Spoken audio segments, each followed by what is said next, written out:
Hello' everyone, কি খবৰ আপোনালোক সকলোৰে ভাল চাগে। আজি ৰাতিপুৱাই কামখিনি আজৰি হোৱাৰ পাছতে মা আৰু পাপা আহিলে ঘৰলৈ। মাহঁতক চাহ তাহ খুৱাই অলপ সময় কথা পাতি মাহঁতক পঠিয়ালোঁ।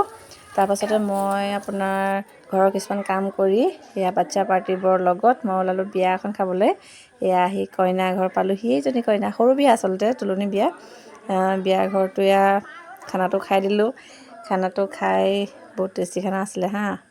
খানাটো খাই মই ঘৰলৈ আহি মই পচন্তিক লৈ মই আহিলোঁ মোৰ নিজৰ ডান্সৰ স্কুল। ডান্সৰ ক্লাছ কৰিলোঁ তাত। ক্লাছ কৰি ঘৰলৈ ষ্টুডেণ্ট দুজনীক লগতে লৈ গুচি আহিলোঁ ঘৰলৈ।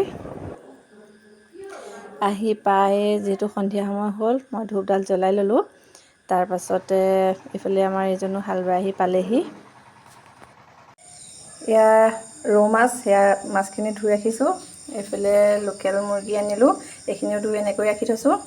এয়া মাংসৰ কাৰণে আলু আৰু এয়া অকল মানে চব্জি আৰু কুন্দুলি ভাজিম। এইফালে আদা নহৰু পেষ্ট এটা বনাব লাগিব, তাৰ কাৰণে মিক্সিত ভৰাই ৰাখিছোঁ।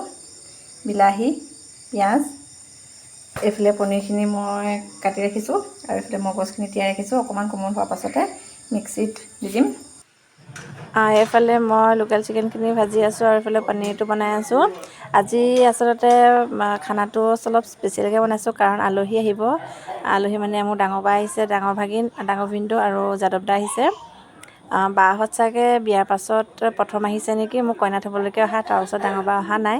সেইটো কাৰণে অকণমান স্পেচিয়েলকৈ খানাটো খুৱাই দিছোঁ আৰু। বাহঁত অহাৰ আগতেই মোৰ খানাটো ৰেডি হৈ আছিলে, সেইটো কাৰণে চাহ তাহ দিয়া অলপ পাছতে ভাতো দি দিলোঁ।